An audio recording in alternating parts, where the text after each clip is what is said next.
오늘도 말씀으로 승리하시는 복된 날 되시길 주님의 이름으로 축복합니다. 오늘 우리에게 주신 말씀은 욥기 24장 1절부터 마지막 25절까지입니다. 말씀 함께 보겠습니다. 제24장. 어찌하여 전능자는 때를 정해놓지 아니하셨는고, 그를 아는 자들이 그의 날을 보지 못하는고, 어떤 사람은 땅의 경계표를 옮기며 양떼를 빼앗아 기르며 고아의 나귀를 몰아가며 과부의 손을 볼모 잡으며 가난한 자를 길에서 몰아내나니 세상에서 학대받는 자가 다 스스로 숨는구나. 그들은 거친 광야의 들나귀 같아서 나가서 일하며 먹을 것을 부지런히 구하니 빈 들이 그들의 자식을 위하여 그에게 음식을 내놓는구나. 밭에서 남의 꼴을 베며 악인이 남겨둔 포도를 따며 의복이 없어 벗은 몸으로 밤을 지내며 추워도 덮을 것이 없으며 산중에서 만난 소나기에 젖으며 가릴 것이 없어 바위를 안고 있느니라. 어떤 사람은 고아를 어머니 품에서 빼앗으며 가난한 자의 옷을 볼모 잡음으로 그들이 옷이 없어 벌거벗고 다니며 곡식 이삭을 나르나 굶주리고 그 사람들의 담 사이에서 기름을 짜며 목말라 하면서 술터를 밤나기라. 성중에서 죽어가는 산들이 신음하며 상한 자가 부르짖으나 하나님이 그들의 참상을 보지 아니하시느니라. 또 광명을 배반하는 사람들은 이러하니 그들은 그 도리를 알지 못하며 그 길에 머물지 아니하는 자라. 사람을 죽이는 자는 밝을 때에 일어나서 학대받는 자나 가난한 자를 죽이고 밤에는 도둑같이 되며 간음하는 자의 눈은 저물기를 바라며 아무 눈도 나를 보지 못하리라 하고 얼굴을 가리며 어둠을 틈타 집을 뚫는 자는 낮에는 잠그고 있으므로 광명을 알지 못하나니 그들은 아침을 죽음의 그늘같이 여기니 죽음의 그늘의 두려움을 알미니라. 그들은 물 위에 빨리 흘러가고 그들의 소유는 세상에서 저주를 받나니 그들이 다시는 포도원 길로 다니지 못할 것이라. 감과 더위가 눈 녹은 물을 곧 빼앗나니 수월이 범죄자에게도 그와 같이 하느니라. 모태가 그를 잊어버리고 구더기가 그를 달게 먹을 것이라. 그는 다시 기억되지 않을 것이니 부리가 나무처럼 꺾이리라. 그는 임신하지 못하는 여자를 박대하며 과부를 선대하지 아니하는도다. 그러나 하나님이 그의 능력으로 강포한 자들을 끌어내시나니 일어나는 자는 있어도 살아남을 확신은 없으리라. 하나님은 그에게 평안을 주시며 지탱해 주시나 그들의 길을 살피시도다. 그들은 잠깐 동안 높아졌다가 천대를 받을 것이며 잘려 모아진 곡식 이삭처럼 되리라. 가령 그렇지 않을지라도 능히 내 말을 거짓되다고 지적하거나 내 말을 헛되게 만들 자 누구랴. 말씀의 제목은 하나님의 때는 언제입니까? 입니다. 욥은 자신을 정죄한 엘리바스를 향해 하나님께서 때를 정하신 것이면 왜 주님을 안다고 주장하는 이들이 그의 날을 보지 못하는 것인지 질문했습니다. 욥의 질문은 하나님을 안다고 주장하는 지혜자들의 실상이 주님에 대해 하나도 모르고 있는 무지한 자라는 것을 조롱한 것입니다. 오늘 우리에게 주신 말씀을 통해 성도는 이 땅 가운데 발생하는 불의한 현실을 어떻게 이해해야 하는 것인지 깨닫게 됩니다.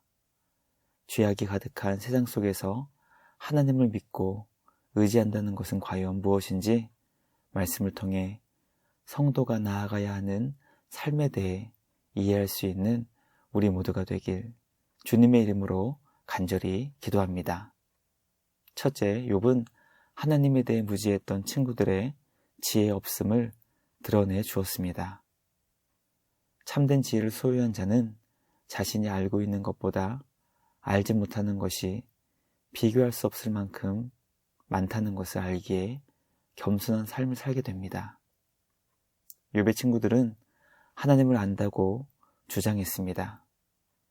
하나님을 자신이 알고 있는 틀 속에 가둬 주님을 정의했던 것입니다. 욥기는 욥의 친구들이 하나님을 안다고 주장하지만 그들은 주님에 대해 무지한 자라는 것을 폭로하고 있습니다.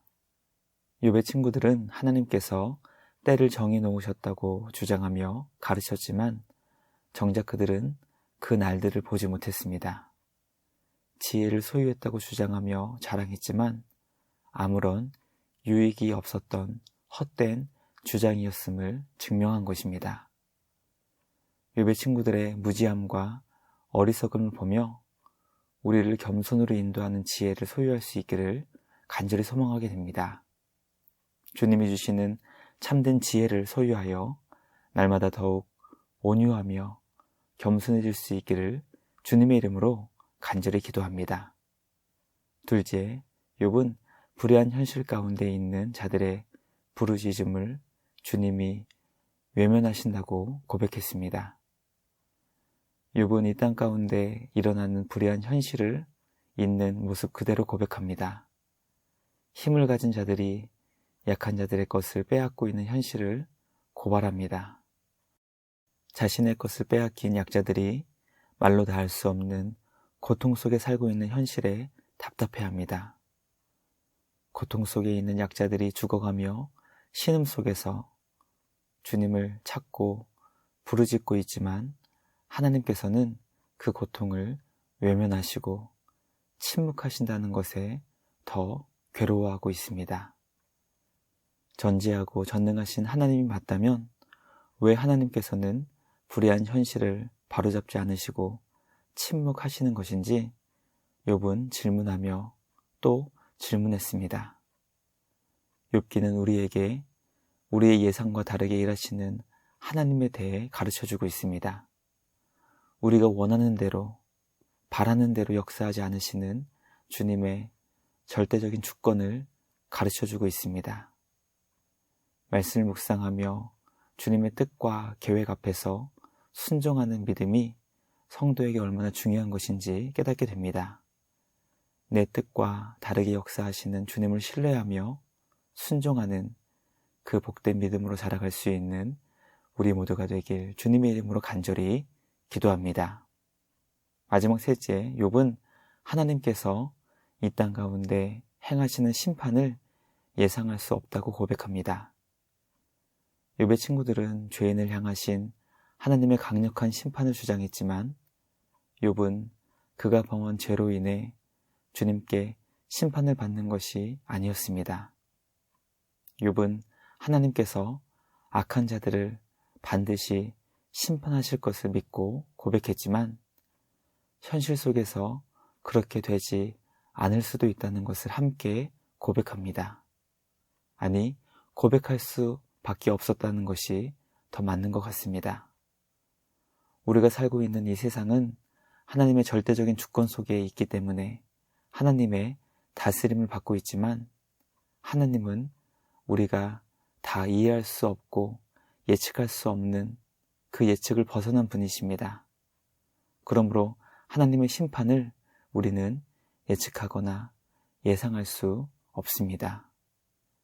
욥기를 통해 하나님의 심판을 예상하거나 예측하려는 모든 노력을 내려놓고 주님의 뜻에 온전히 우리의 삶을 맡기며 주님을 온전히 믿고 전적으로 따르는 우리 모두가 되길 간절히 소망하게 됩니다.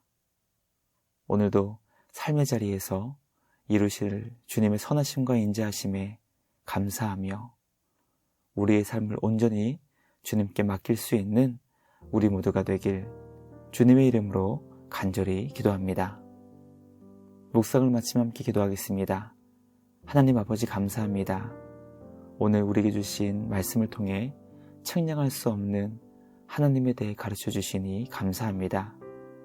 주님의 모든 것을 다 알 수 없기에 날마다 겸손히 주님의 뜻을 찾고 구하게 하시고 우리의 삶을 주님께 온전히 맡길 수 있는 우리 모두가 되게 하여 주시옵소서.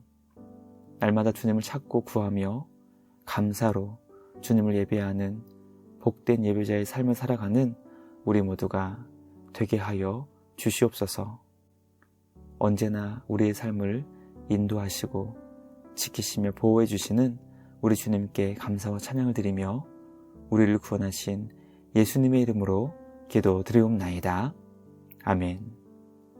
오늘도 주님과 함께 말씀으로 승리하시는 복된 날 되시길 주님의 이름으로 축복합니다.